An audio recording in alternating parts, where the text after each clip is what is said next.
Hello and welcome back to Talon 101. We're going to talk about a move that has changed. Yes, a lot of moves have changed for Hwoarang in Tekken 8, and one of them, unfortunately, was his main counter hit launcher in Left Flamingo. LFS B+4.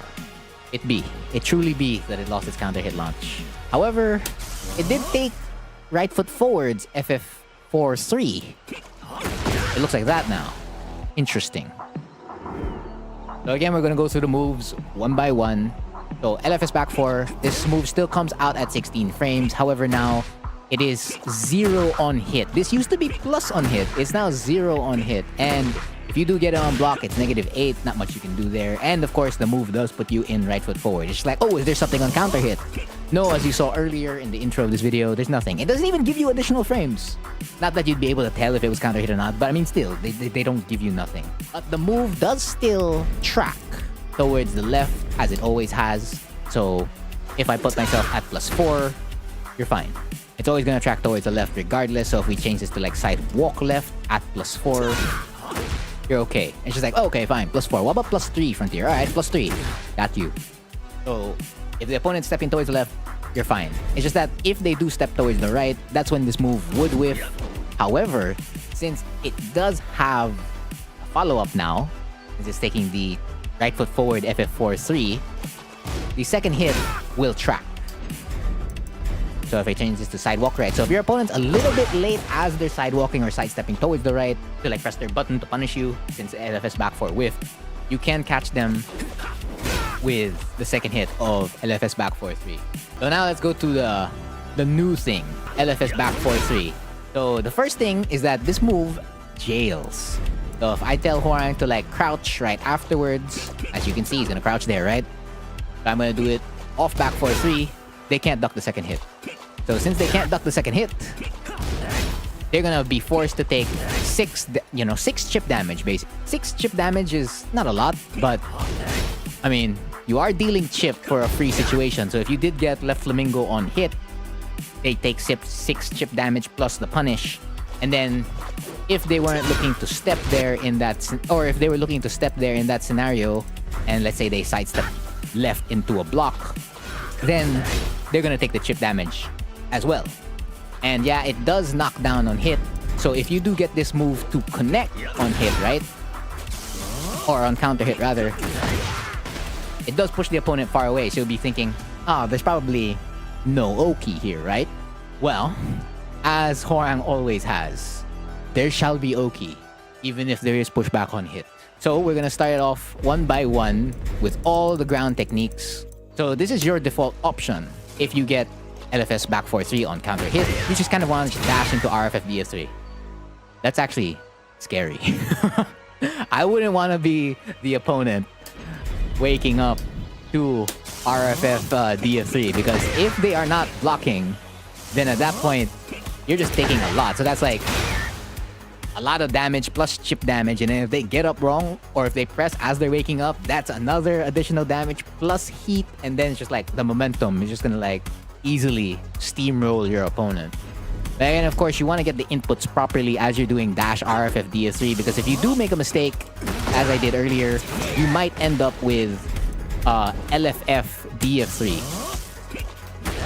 But yeah, just here, as you can see, beats all the ground techniques. Amazing. So now we're gonna go to wake up. We're gonna start with stand up right now. Again, I'll just turn on counter hit so that I don't have to keep charging left and right, or supercharging left and right. Beat stand up. We're gonna change it to wake up backwards. Bam bam. Also beats that. I mean, just look how low the hitbox is. Like, the opposing Hwoarang is just straight up not safe. Not even on a side roll. That's insane. Like, this Oki on hit, it's like you're pretty much guaranteed to get that much chunk of damage. And I believe if they do a wake up low, you could get heat. Of course, it depends on how fast you're doing this. Of course, you want to do it as fast as possible to avoid any potential mistakes. So against the recovery kick, that's when you really get it. And then spring kick. So there's only one way to really beat this Oki option. The opponent would have to stay on the floor. Stay on the floor gang, basically. So if this does whiff, at that point, you're open to like all the wake-up kicks, essentially. You're not gonna get punished by a lot, but you will get hit by... Basically, you'll surrender your turn. The opponent will get plus frames. So, okay.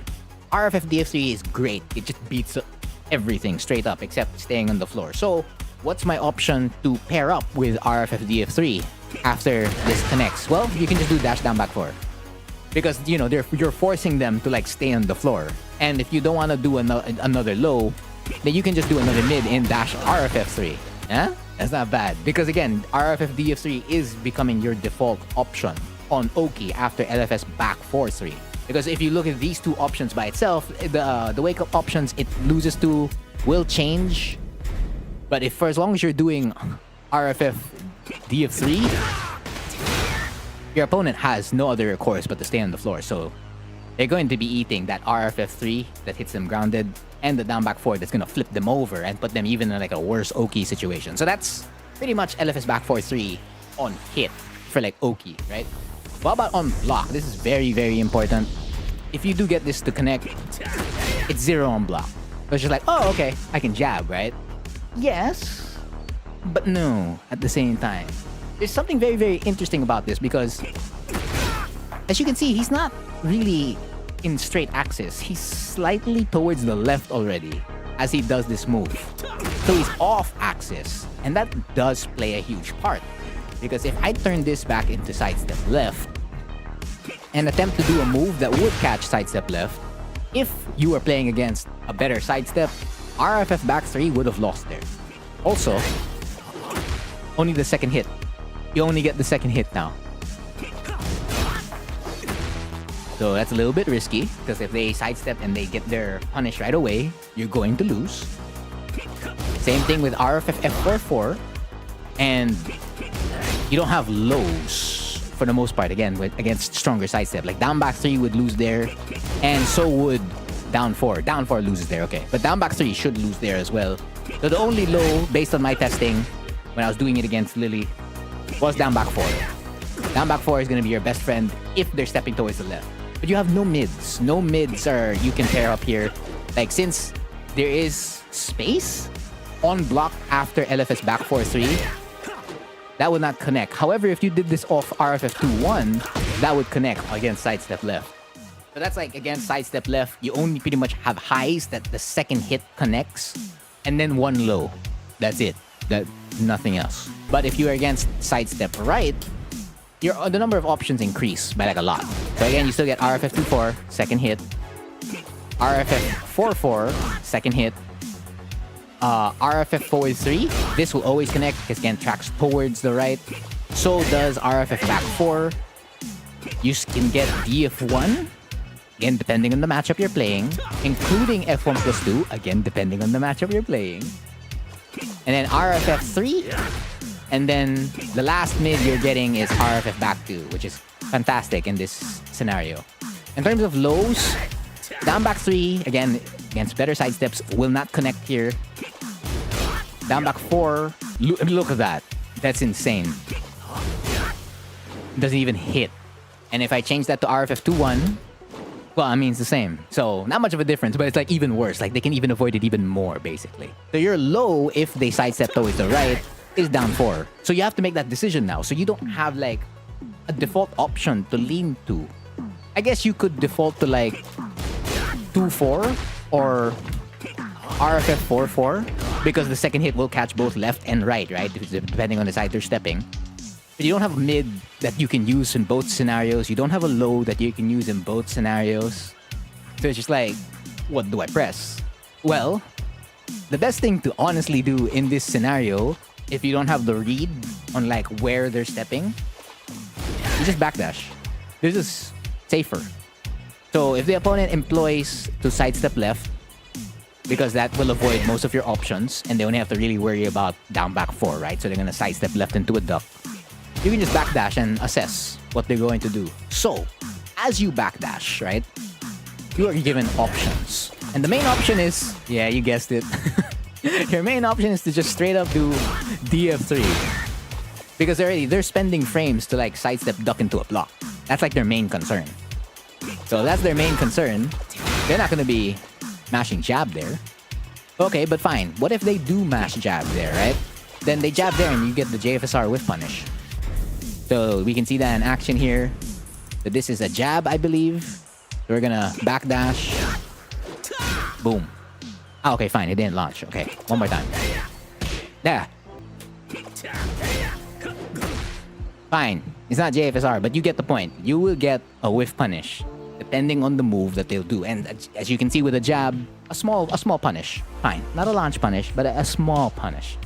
So if we increase that to a bigger move, let's say I believe this is DF1, bam bam, that's when you get JFSR. Easy. A lot easier to get in compared to jab. I'm pretty sure you can do it against a jab, but I won't do it here. I'll eat up too much time if I do that. Okay, so backdash is great. So if the opponent now knows that you're going to backdash, right? So let's say they're not going to sidestep left anymore, or they're not going to like press a button, and you both backdash. I mean, this is range for DF3, but I mean, now at that point, they can react with like a jab. Like they can throw out a jab as they're backdashing. So like another option you can employ is to just simply dash block. So you lose nothing here. Yeah, you didn't get to like hit them with a button, whether like catching them towards the left or catching them towards the right, or trying to like get an advantage at +1 or potentially whiff punish them for any of their moves, but you do keep the distance.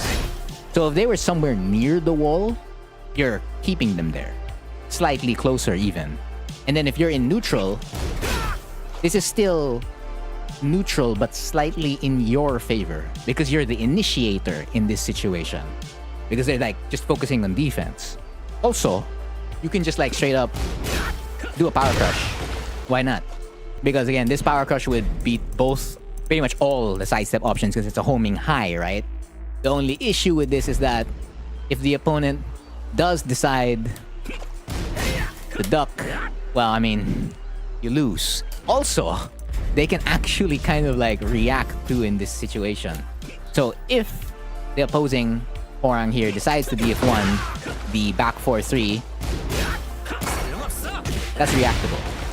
So that's a little bit, that's like the risk you take when you're gonna throw out backlash in that scenario, if they're challenging immediately, right? But if they're also challenging immediately, you do have other options you can use. It doesn't have to be backlash to like win there. They're just like taking that information and then adjusting accordingly to how they're reacting. But yeah, that's more or less like the number of things you can do on block. And the last thing for this is that it's great at the wall. Well, with an asterisk, of course, because the sidestep situation, unfortunately, still does exist here. So, because again, right, he puts himself at off-axis towards the left a little bit. So if you do attempt to like do anything, because you're just like, oh, I thought like they can't escape, right? Because they're at the wall, or like their options to avoid are like less. And no, they're still gonna be. Oh, I mean, hell, the second hit even whiffed there. While it is good at the wall, it has an asterisk. But the reason why it's good at the wall is because, yes, on counter hit, it wall splat, and this is like more or less the average damage you're getting. 79 damage. It's pretty good. Actually, you can make this even better.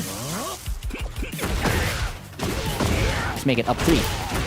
Now you move up 2 points. That's 81. Actually, let's make it even better. One more. Not like that. Like this. Oh, another 2 points. So basically, you're getting 83 damage if they press the button at the wall. So like again, like if you get like a 1-2-3 into back 4 and they press there, that's great. Or if you got a, let's say, a CD3 into back 4-3 and they pressed a slower button, or they forgot to like sidestep into a block, they just sidestep left without it. Oh, that's great. You're gonna get the wall splat. Fantastic. And the last thing is that this is good for short wall carry. Let's say you do a combo, basic combo like this. Actually decent wall carry. Not the best wall carry, but it's like short wall carry. So like if you're really close to the wall, like so, or even off like say wall standing 2-3, very short wall carry. So it's like very versatile in terms of like what it can do. It's just that on block, it's probably the one where you're gonna get a lot of mental stack and where you have to make very, very precise decisions. But of course, when it does get on hit, let's just dash RFF DF3. And if it does hit at the wall, I mean, 79 damage, that's fantastic. So Again, that's everything about LFS B+4 3 that I know. That has been the lesson for today. And I've been Frontier. And thank you for watching.